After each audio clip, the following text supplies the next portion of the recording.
बिस्मिल्लाहिर्रहमानिर्रहीम। अज़ीज़ानी मोहतरम, नमाज जनाजा पढ़ने का आसान तरीन तरीका, बहुत ही आसान तरीका और प्रैक्टिकल करके बताऊंगा, नहायत ही आसान तरीके से। इतना आसान है कि आपको याद करने की ज़रूरत ही नहीं है, सिर्फ़ और सिर्फ आपने तवज्जो करनी है।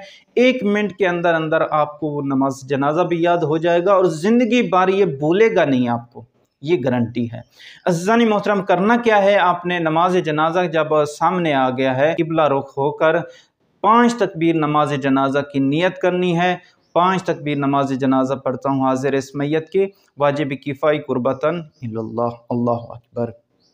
जब इस तरीके से आप नियत करेंगे तो उसके बाद आपने तकबीर कहनी है। तकबीर कहने के बाद आपने पढ़ना है अशहदु अल्ला इलाहा इल्लल्लाह व अशहदु अन्ना मुहम्मदर रसूलुल्लाह। इस तरीके से आपने एक तकबीर मुकम्मल करके फिर दूसरी तकबीर कहनी है, अल्लाहु अकबर। इसके बाद आपने पढ़ना है अल्लाहुम्मा सल्लि अला मुहम्मद व आलि मुहम्मद, अल्लाहु अकबर। इस तरीके से आपकी 3 तकबीरें हो जाएंगी। उसके बाद आपने पढ़ना है अल्लाहुम्मा ग़फ़िर लिल मुमिनीन वल मुमिनात।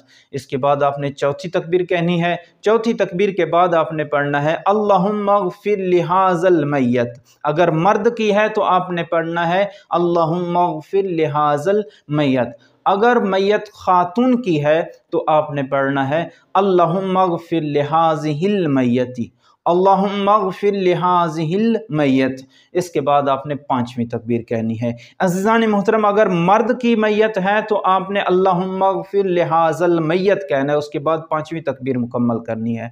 अगर मैयत खातून की है तो जिस तरीके से आपने पहली 3 तकबीरें पढ़ी हैं, 4 तकबीरें पढ़ी हैं, वही पढ़नी है। लेकिन 5वीं तकबीर जहाँ आपने अल्लाहुम्मा ग़फ़िर लिहाज़ल मैयत पढ़ा है, वहाँ पर आपने कहना है अल्लाहुम्मा ग़फ़िर लिहाज़िहिल मैयत। इस तरीके से नमाज जनाजा मुकम्मल हो जाएगी। दोनों की नमाज जनाजा आसान तरीके से बयान कर दी है। अज़ीज़ान मोहतरम, नमाज जनाजा पढ़ने के लिए ज़रूरी नहीं है कि आप बावुज़ू हों या आप बातहारत हों, बल्कि आपके ऊपर गुस्ल भी वाजिब है, तो उसी हालत में आप नमाज जनाजा पढ़ सकते हैं। लेकिन मुस्तहब यह है कि आप बातहारत होकर आएँ, पाक साफ़ होकर आएँ, उसके लिए मग़फ़िरत की दुआ करें। अज़ीज़ान मोहतरम, नमाज जनाजा पढ़ने के बाद मरहूम के लिए दुआए मग़फ़िरत करनी चाहिए और दुआए मग़फ़िरत में उसके लिए ये दुआ करनी चाहिए, अल्लाह इसके गुनाहों को माफ़ फरमाए, अल्लाह इसको जन्नत अता फ़रमाए, अल्लाह तबारक व तआला इसे फ़िशार कब्र से महफूज रखे। ये मुख्तसर सी दुआ है। उसके बाद आप जनाजे को उठाकर दफना दें। अज़ीज़ान मोहतरम, इंशाअल्लाह गुस्ल के हवाले से भी वीडियो बनाएंगे, तो अगर कोई और सवाल हो तो वो मुझे कमेंट में कर सकते हैं, इंशाअल्लाह उसका तफ़सीलन जवाब दिया जाएगा। वस्सलामु अलैकुम व रहमतुल्लाहि व बरकातहू।